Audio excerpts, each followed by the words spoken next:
Hello there and welcome to The Struggle. We are talking with an activist, someone that has been in the fray, has been in the struggle now for some time, Mr. Derek O'Hare. Thank you for joining us.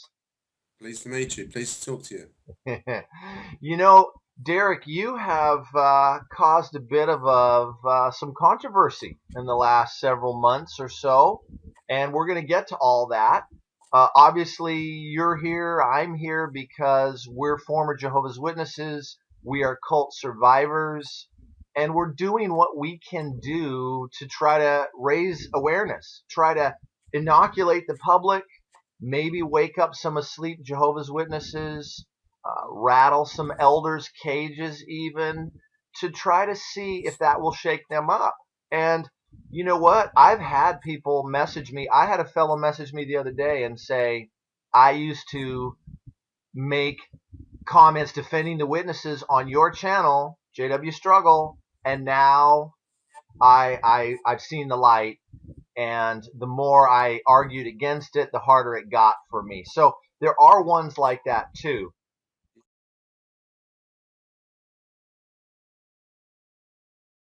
When a little kiddie comes to you crying that they've been molested by a Jehovah's Witness, we ask that you please phone the police. Please do not hide it all. The two-witness rule is wrong. The two-witness rule is wicked. Jehovah's Witnesses must stop covering up child molesting. Jehovah's Witnesses regularly cover up child molesting. Jehovah's Witnesses regularly send child molesters from door to door. Jehovah's Witnesses... See, smashed it all. This one and this one here was here. They've smashed it and creased it all up. See all the bad creases? This one's really out of shape. Well, that's what they do. Derek, I think there's probably a lot of people that are interested in knowing more about you. Maybe all they've seen is you on a megaphone or you getting arrested or something.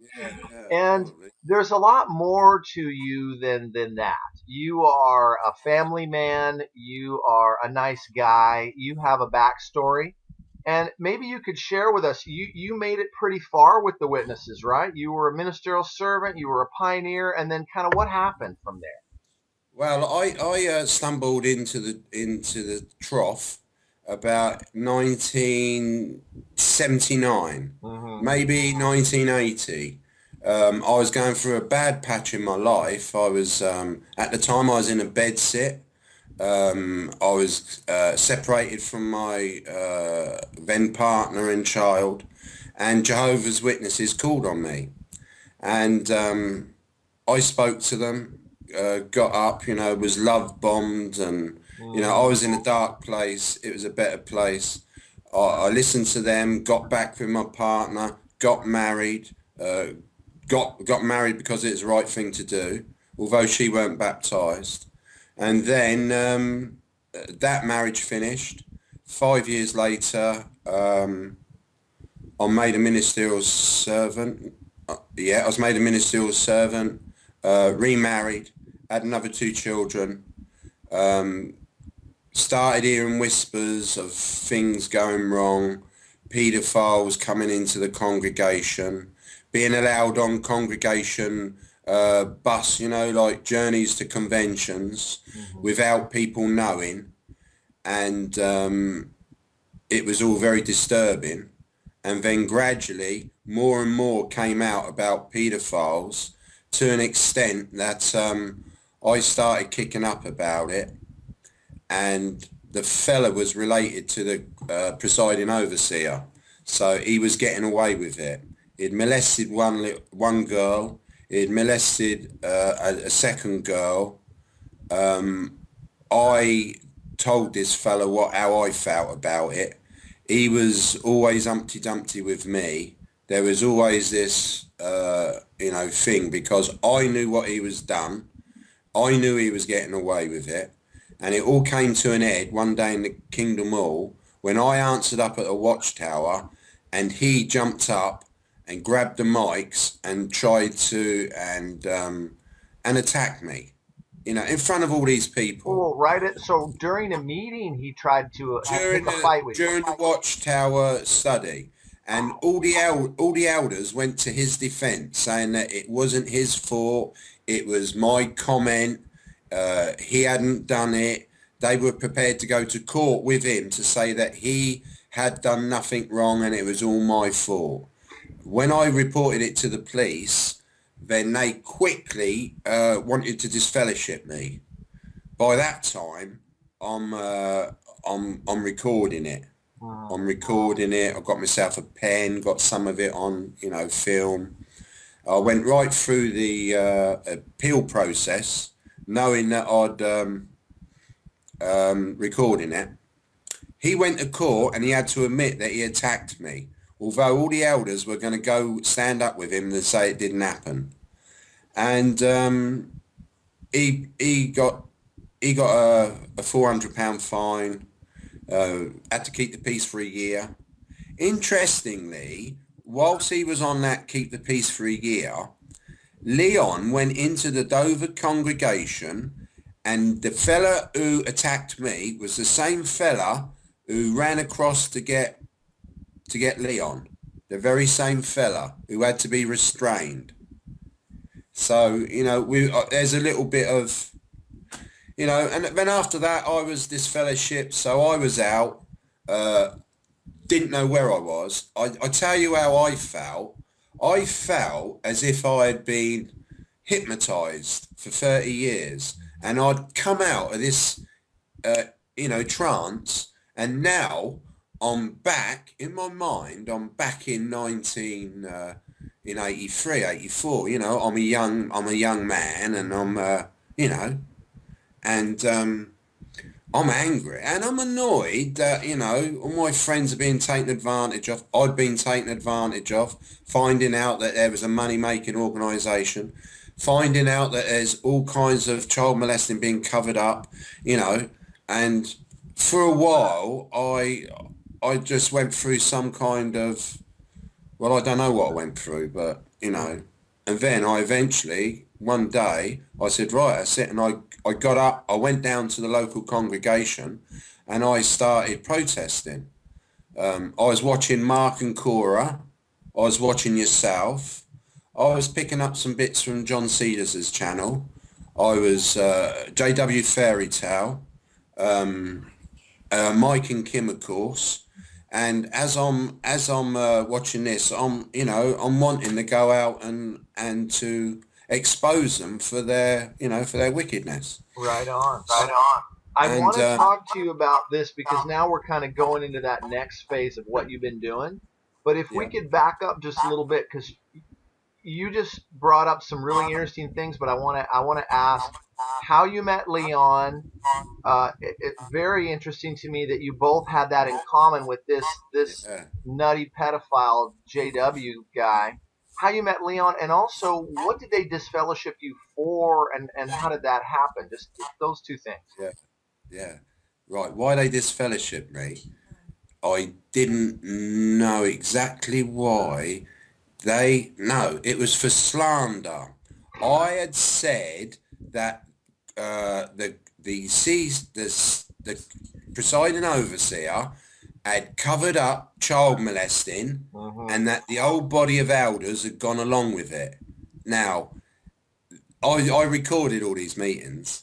I said that the presiding overseer covered over child molesting. He'd covered it up because it was his son-in-law. But I didn't say the old body of elders went along with it. They put that bit in, you know. And then when they took me for the judicial, and I appealed against it, the appeal said that it, you know, because I managed to show them with the help of brothers and sisters were helping me, and even elders were helping me in my defence, and they hadn't gone through the proper procedures of slander, and they hadn't done the proper protocol, so they changed it, and they did me for brazen conduct. because I'd said the elders were wicked liars, and because I stuck to that, they disfellowshipped me for brazen conduct. The other thing, when I met Leon, it was an art move. It was a moving thing for me. I'd been out protesting by myself. I'd got off all the AWA leaflets. I've got this stuff, and I've called round to a friend of mine he's been a long time friend, an ex-brother. He disfellowshipped himself, you know. So I'm making friends now. I've had to phone these guys up and say, look, although I treated you like you were disfellowshipped, you know, and had nothing to do with you, I find myself in a similar boat, and I see now that, you know, it's an horrible treatment. You know, I treated you like it, and now I'm being treated like it. I'd really want to talk to you and apologise for having treated you like the way that I'm now being treated. You know, and we were good friends, so we hugged each other, and we were friends, you know. It was all behind us. And this was because No, this was my mate. Oh, okay. And I'm round his house visiting him, and I've got my leaflets, and Leon turns up, and I'd never met Leon. Well, I had. Our paths had crossed when we, you know, after discussing when he was little. Anyway, I'm telling my mate Simon all what I'm learning, and Leon's listening, and Leon's really moved, and he says, can I have a look? And I give him one, and he holds it, and he says from his heart, I've been looking for this all my life, for some information against, like, Watchtower, some information, and he says, is this all true? And I said, it's true, it's happening. I was a witness for 30 years. And he was so moved, and he told me his story about how his childhood had been ruined by Watchtower, Bible and Tract Society. He had an awful experience as a child, awful. You know, there's a lot of guilt laid at a lot of blame to be laid at the gates of the Watchtower, what they've done to that man. It's terrible. Anyway, so me and Leon just hit it off, you know. Next minute he's coming filming for me, and next minute he's, you know, and he's a great calming influence on me, because, you know, he's a very calm, and he helps me and I help him, you know, and we're great buddies. All for that one moving incident, you know. Mm-hmm. I showed him the AWA leaflet. That's fantastic. I could have cried, you know. Yeah. You know, God, and Leon's sense of humor comes through in these videos too. It just cracks a lot of us up, and it cracks me up. Yeah, definitely. The he'll stay calm and just say the funniest thing. Yeah. So you started protesting. You started showing up at Kingdom Hall, standing up near the front of the auditorium, and how did you feel when you first did that? I mean, were you really nervous, or did it get easier? Because you've done it, dozens of times now. Well, the first time I was just going to the Kingdom Halls and telling them that as it was, as I'm going in. And I thought, well, you know, done it a few times, how effective is it? And I thought if I could go in a Kingdom Hall, which I weren't known, I could maybe wait until they close their eyes and I'll say the prayer, you know, and really get their attention. So that's what I started doing. I think I went to Margate, went to Ramsgate, but of course they soon got to know me and we couldn't do it.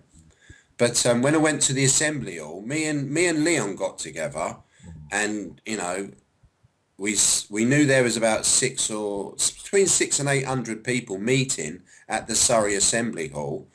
And I said, we got bail conditions by this time, because the witnesses were making up stories, and they were getting so many complaints about us that I'd been arrested and had bail conditions. I weren't to go within so close to a Kingdom Hall. I weren't to enter Kingdom Hall, not within Kent. I weren't to, you know, I had loads of restrictions. So the Assembly Hall was outside Kent. It was in Surrey, another state. So we was able to do it. and that was a real, it was a real gas. We have a real good laugh when we do it, I know it seems scary, and sometimes people think I sound very aggressive, but it's the only way I know of getting, I get their attention, and and I'm talking to guys. Well, when I'm talking to elders, face to face, these guys are the guys who are interrogating these poor kids. They're the ones who know all these secrets. So I've got nothing against them, personally, but I feel I have to speak to them with authority because, I now have to keep reminding them about their Christian personality, that they're followers of Jesus, because these guys get really angry. And I think sometimes if I come across as very sheepish, these guys get very angrier and bigger, you know what I mean? So when I'm talking straight to them, which sounds like I might be a bit angry, I'm not really angry. I'm just reminding them really that they're being told by me, they're the student, I'm telling them, and, reminding them that they're followers of Jesus, and to think about it.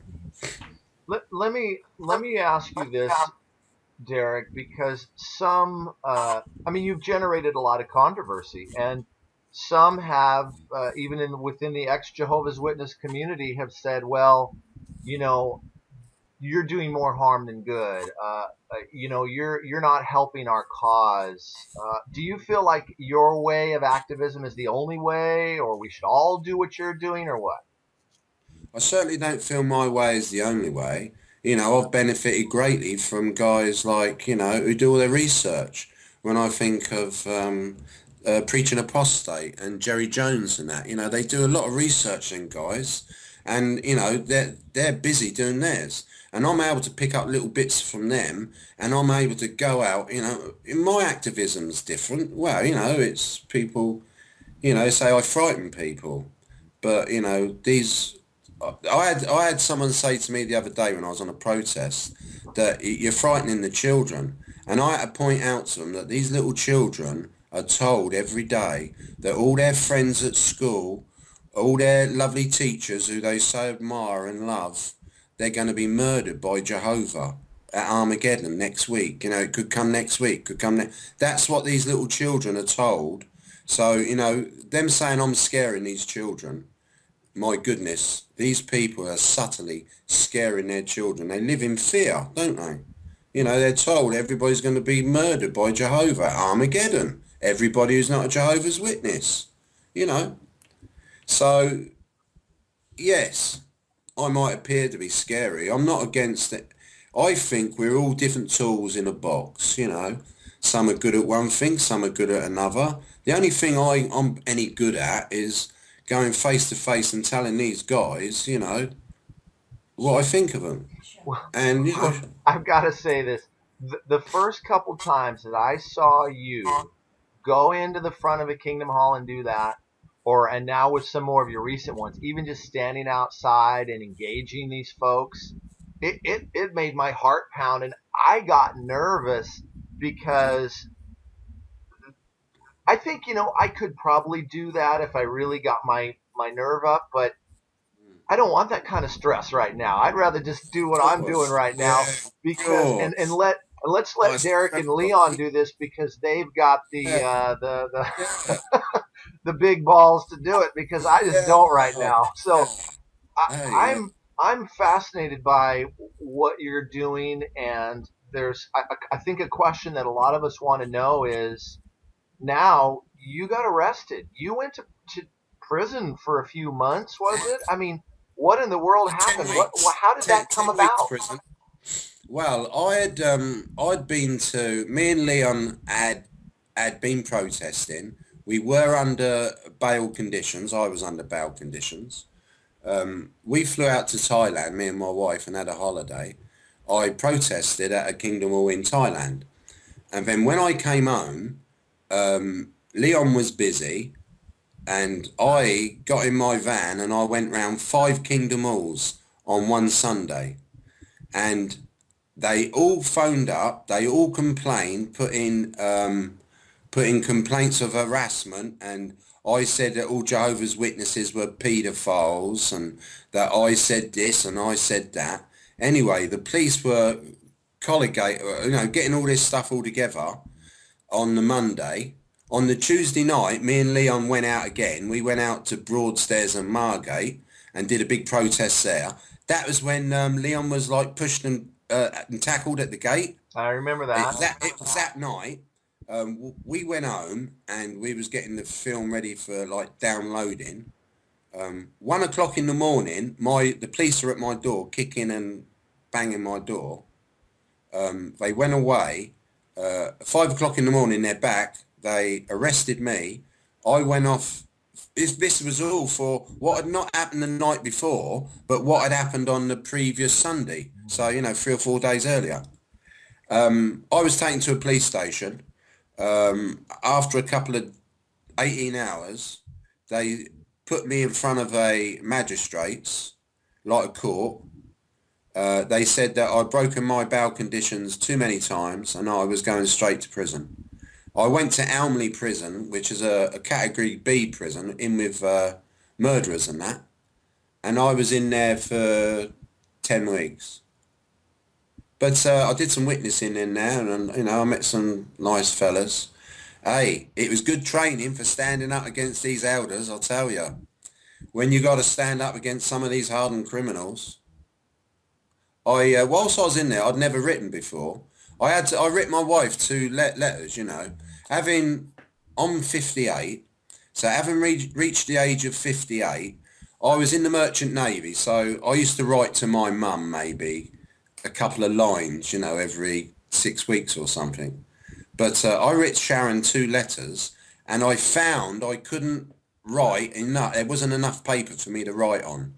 So I started writing, and to cut a long story short, I writ 160 chapters whilst I was in prison of my experiences, why I was there, prison experiences, just like a diary. Having never writ ever since I left school. I was having to find pen and ink and paper. I had people collecting paper and ink for me. I was getting out of bed wanting to write, going to bed wanting to write, and it was just the weirdest thing ever happened to me. Weird. That's a funny experience in prison. Yeah, I was going to say, it sounds like there was some positives there. You got all this out. You had time to therapy, I suppose. Therapy.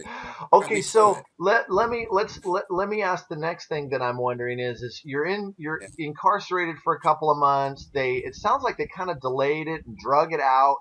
Finally, when you have your day in court, and these elders are all supposed to testify against you, what happened? Well, it is fascinating because the elders were saying one thing and the YouTube videos showed another. They were all showed up as being fun, not telling the truth. All of them. We sat there in a box with a glass box. The elders, who were too scared to be face to face, they had to have television screens. They insisted on that. And one of them said that Leon had banged and swore on someone's car. He banged on the front of the car and he'd swore. And once we showed the YouTube evidence, he hadn't done nothing of the sort. And they said that my sign said all Jehovah's Witnesses are pedophiles. And when they got all my signs into the court and went through them, it doesn't say that. Out of 18 charges,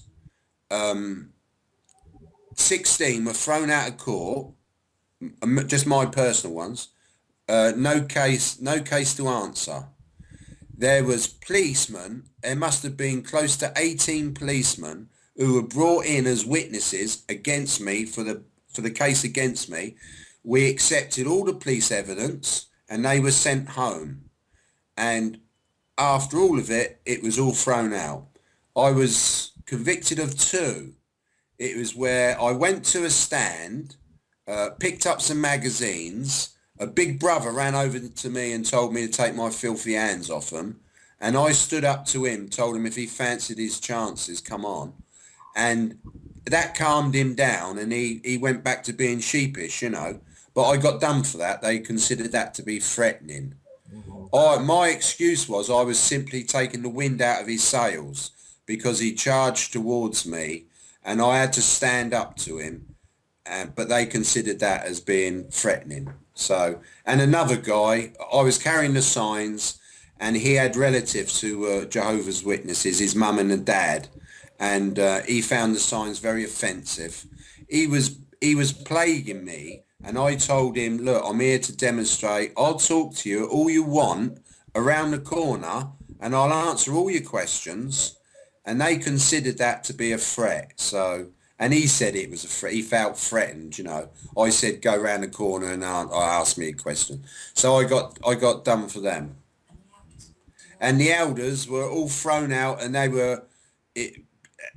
went through it and they said, unreliable, shown to be inconsistent with the truth, and they were all thrown out. So all their charges were all thrown out, and you know, just the two stuck on me, really.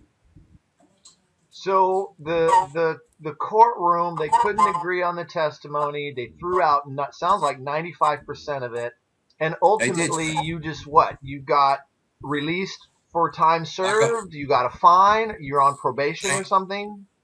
They wouldn't let me benefit from time served, although I'd served 10 weeks in Elmley prison, which is a category B prison. They wouldn't allow it as time served. They considered my time in prison to be as the consequence of not abiding by my bail, not doing what the magistrates had said, you know, said I should do. But had I not had all these false charges against me, which were thrown out of court as no charges to answer, I wouldn't have had no bail conditions. These bail conditions were put on me by means of all these false allegations, which have been proven to be false in court. Right. You know, so I could legally go down that line if I wanted to, but you know, life's too short, isn't it? You know, I don't know as I want to tie myself in all that trouble. Yeah, so let it go. And now you're continuing your activism. You and Leon are still going out there doing this. You've changed it a little bit. You don't enter the property anymore. Is that basically? And then they can't arrest you again, or what? I can't enter it because we're so well known. We only get as far as the gate, you know. I think if we venture further afield, we'll be able to get in. And that's what we're hoping to do in the future. I've got no restrictions on me whatsoever. If I get into trouble for threatening a witness, saying come round the corner, or if you fancy your chances, come on then. If I did anything like that, then I would be in trouble. And then they could, you know, maybe look at the both charges. You know what I mean? It's something like that. But all I've got to be careful of is to make sure that I've got a camera on me and that I do not threaten I do not say anything that sounds like it might be a threat. I can't say to people like, look, I'd like to talk to you, come round the corner and I'll answer all your questions, because that might be construed to be like a threat. So I've just got to be very careful. So we're continuing in our activism. It's the 2-witness rule. I think we've made some real inroads on it. In the court, they made a big thing about the 2-witness rule. Some elders said they didn't believe it. It wasn't practiced. Some elders believe that it was the practice of the whole country, you know, there has to be 2 witnesses.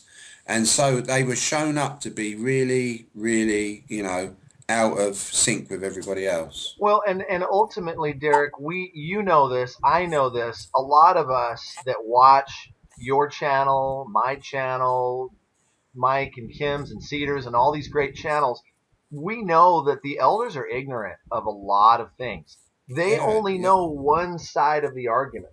They don't Sure. know what their organization is really doing.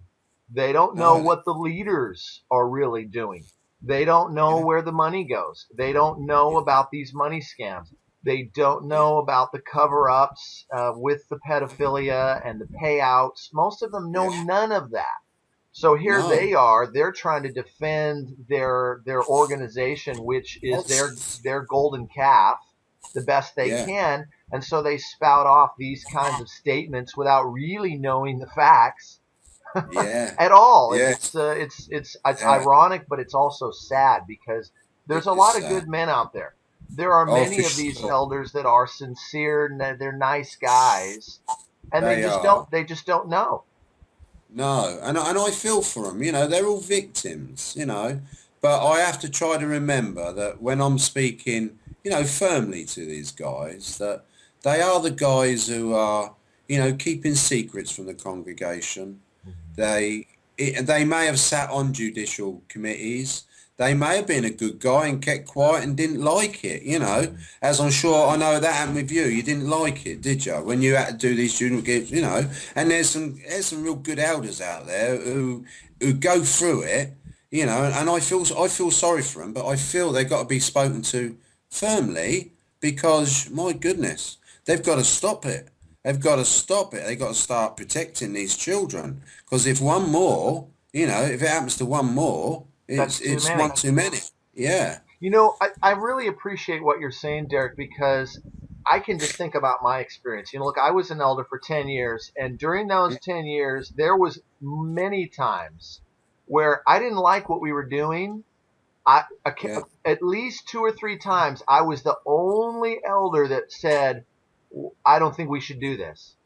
The rest of the guys in the room were fine with it. I mean, I remember that. They wanted me to go on a stakeout on some weak, JW man and stake out and watch his place of business because they said that's where he meets. He meets women there. And I said, I'm not going on a stakeout. I'm not doing it. I'd rather spend time with my family. I'd rather spend time with my book study group. And I didn't do it. And then, of course, there was 2 other goofballs that immediately raised their hand and said, well, we'll do it. They want to do it. And I was like, fine, I'm not doing it. So I think those of us that gradually wake up to TAT, those of us that finally get out, we there's something not right. And we all find our way out at some point. A lot of us do. Yeah, for sure. Yeah, for sure. Wherever we find ourselves. So there's probably a number of those men that you have rattled their cage. You've shook them up. And I'm noticing now a lot of them are listening, At first they, maybe wouldn't interact, but now they're really listening. I think some of them have gone home and thought about it. They just can't defend the 2-witness rule. Yeah. It's undefensible. I take them right through the whole scenario now. When I've got my megaphone, a little girl comes to you crying, she's been molested by a fellow witness. You sit her down and she has to go through all the evidence. Where she was touched, how she was touched, how did she feel? What are you men doing to these little children? Making them recount it, So I take them right through it, and I think I'm starting to reach a few hearts. You know what I mean?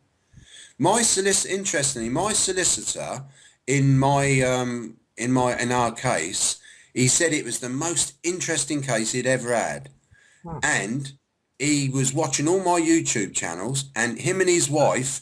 He said, my wife's rooting for you. She's watched you and Leon, you and Leon's channels, all your videos. And he's gone off now to be a high court judge, a county judge magistrate. So I can't use him no longer as a solicitor, but he has gone off to be a judge. So it's nice knowing there's a, someone who knows the other side of the story. You know what I mean? Yes, and that's what I think. That's what a lot of us are doing is we're raising the public awareness. We are. Awa's been doing that. Richard Kelly and Lee Marsh and the great people over there. Cedars has been contacting all these other websites and groups. The atheist groups, they're Yeah. and then they're picking up these stories. That little Yeah. girl or that high school girl that gave that presentation Isn't at that great? school, it went Yeah. viral. Bree, bless her heart. Hello, Sensational. Bree. Yeah. We're Hello, so Brie. proud of you. So what's We are. happening is we're raising public awareness, and people are starting to ask. Now, Derek, can I back up for a minute and ask you to Sure. explain something? Yes, You're you can. mentioning the two-witness rule. Now, I know what that is. A lot of us know what it is, but some of us are new to TAT. Some of us aren't sure what that is. Explain what the two-witness rule is and why it's a terrible thing.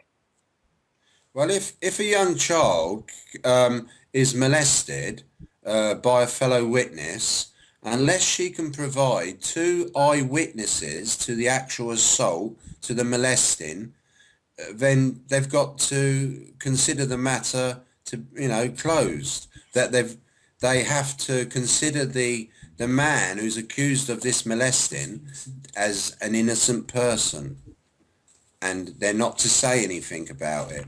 So And of course, where does this there's rule? never ever two witnesses. Yeah, I where is believe it this rule comes. at? Where is this rule at? Well, this rule comes from the Bible, of course. Jesus said there must be two, or I believe it's an account that Jesus says there must be two witnesses. No, the Old but Testament too, right? yeah, I believe so. And it's the witnesses have obviously taken out of context. He was talking, I believe Jesus was debating a serious case of fornication, maybe adultery, but he wasn't discussing child molesting, in secrecy, and in saying that there's got to be two witnesses. These poor little children are dragged into these horrible blinking places, and then they're molested, and then they're dragged before a judicial committee, and then they're asked for their two witnesses. It's shocking and it's wrong. Well, and then they're victimized again when they have to sit across from their abuser and they're grilled by these elders, and they act like they're lying, they act like they're making it up.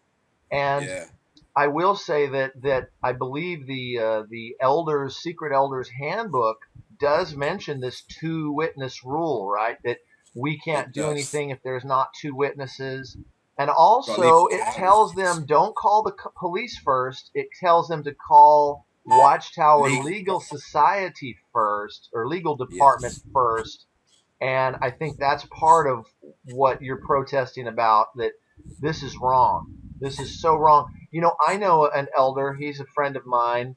He woke up and got out a few years ago because he was involved in a molestation case in his hall, and he and two other elders had to do a conference call to New York, and all they were concerned about was protecting the Watchtower Society, protecting the organization. Yeah. He didn't know anything about JW Facts or JWStruggle, or he didn't know any of those things. But when he heard that and he got off the phone, he started to, it woke him up, and then later he did the research. So that's what's happening. So I just wanted to backtrack a little bit and make sure everybody's clear on what that is, because some of our viewers are new, or they're concerned Christians from other religions, or they're cult survivors from Scientology are watching, cult survivors from Mormonism are watching, even some that are in extreme LDS, not Seventh-day Adventists, that they practice some forms of disfellowshipping. These folks are watching, and so I just want to make sure they're clear on this. So a simple experience. Yeah. So you're continuing to get the word out. Do you have any plans or goals, or you're just doing what feels right to you right now, and just continuing to do it? Yeah, we're continuing with the two witness rule, because it's such an easy, they can't defend that one, so we're hot on the trail of nailing the two witness rule, along with the shunning policy, because that shunning policy is a dreadful thing. Yeah. It's ruining people's lives. As for a 58-year-old man to experience it, how these young teenage kids, how they manage, and maybe even young mothers and young family heads, how they manage to get through this shunning thing, I don't know how they do it. because it's such a wicked thing, you know. So we're fast on the heels of that as well. So it's a two witness rule, the shunning policy, you know, and a bit of both. We're going to continue to protest. People have killed themselves because of it. I think that's fantastic. We had a young man kill himself. Yeah, and I've been fortunate enough to be contacted by, well, literally hundreds of people over the last few years that I've been doing this, and I've been able to speak personally to a lot of the ones you're talking about right there. Young people that have been kicked out of their home.